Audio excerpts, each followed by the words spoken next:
Yesu nanone nashimwe cyane bene data nshuti z'umusaraba. Ndagira ngo uyu mwanya dukomeze tuganire ku ijambo ry'Imana, kandi ijambo ry'Imana ni ubuzima, ni urubuto. Twacyaganira dukoresheje Abagalatiya 5:22 aha tubwira imbuto z'umwuka. Urubuto tugiye kuvugaho ni urubuto gukiranuka ni ijambo rikomeye. Hari ugukiranuka kuzanwa no kwizera Kristo Yesu. Ni ukuvuga ngo kuko bose bakoze icyaha ntibashyikira ubwiza bw'Imana, byatumye itanga umwana wayo kugira ngo umwizera wese akiranuke binyujije muri Yesu. Ni ukuvuga ko inuta Imana ifatiraho imara umuntu ko akiranuka twararibuze. Imana yohereza Yesu kugira ngo abamwizera, icyonyine kwizera Yesu bifite ukuntu bibara. Mbuze ukuntu abivuga, ariko ku bantu bagize amahirwe yo kwiga, hari ikintu kigira amanota menshi, noneho kigatuma n'ibindi nubwo byagira make ariko igifite menshi wagishoboye. Kwizera Yesu no mu buryo gukiranuka bigira amanota menshi. Niyo mpamvu uzasanga umuntu ashobora kwizera Kristo agahita apfa. Tuvuge ararwaye, araryamye, ntiyigeze yakira Yesu, hanyuma umuntu aramwatuje, aramubwira ati atura ko Yesu ari umwami n'umukiza w'ubugingo bwawe, arabyatuye. Bishobora guhita ako kanya bihesha umuntu kujya mu bwami bw'Imana, akajyamo akijijwe uwo mwanya. Bivuze iki? Bivuze ko kwakira Yesu bibara. Uko ni ugukiranuka kwa mbere. Gukiranuka kwa kabiri, iyo umaze kwakira Yesu ntuba ugeze mu ijuru, ukirwana intambara yo gukiranuka. Pawulo yayise intambara y'ibyaha. Umwuka wera ari ikintu aza gukora noneho kuri wa muntu wakiriye Yesu yagifite iminsi yo kubaho. Araza akagutuma ibyakunanira kubishobora. Niyo mpamvu umuntu avuga ngo byarananiye, ntabwo ngiye byangora umuntu avuze ko byamunaniye. Ni ibisanzwe ku bintu byananira umuntu, ntagitangaza kirimo. Igitangaza cyangwa se igisekeje ni uko tutemera ko byatunaniye, ngo tubwize Imana ukuri. Muri ibyo yavuze ngo numva Yesu anyemeza ko mbuze imbaraga ngo njye musenga iteka, ntacyo nzamuburana.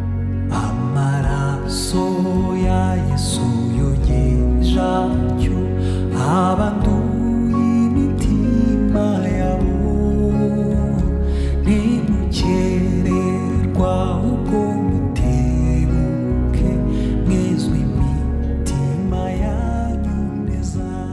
Reka nkureke uyu mwanya uwutekerezeho, ariko wibaze, ni hehe ujya usitara? Ni hehe ujya unanirwa? Ni hehe bijya byanga? Mbese ni hehe ugerageza bikakunanira?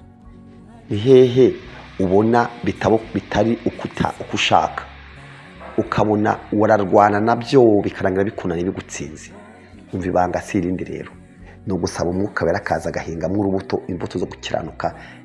Ni imbuto zo gukiranuka nazo zibaho izo mbuto zo gukiranuka.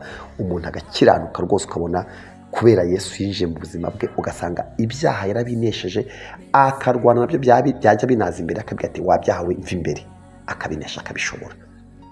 Urubuto rwo gukiranuka narwo ni urubuto ruri mu mbuto umwuka barahinga muri twebwe. Ni nyinshi, ntabwo imbuto zose umuntu yazivugira rimwe. Hari imbuto nyinshi cyane umwuka wera ahinga mu buzima bwacu. Iyo tumwemereye dute umwuka wera, ngwino ube muri nge, ngwino unkoreshe, ngwino unkoreremo, ngwino unyambike imbaraga, ngwino undwanirire, ngwino umpindure.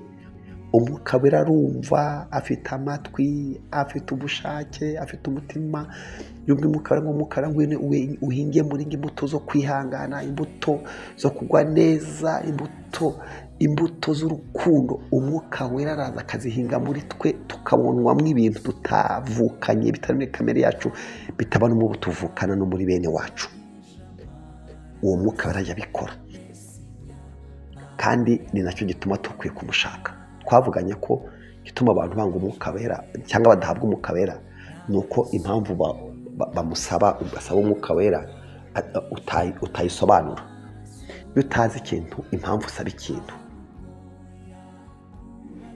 ukaba ugisaba ko utazi kugishakira, birangira bikugoye kumenya uko ugisaba no kugihabwa.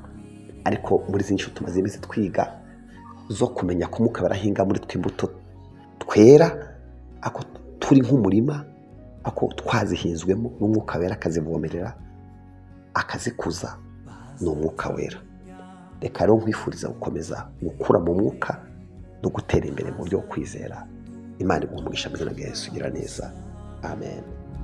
Nukwiyambura iyo myambaro mibi Yesu akwamikiye y'ubukwe, wogejwe na Yesu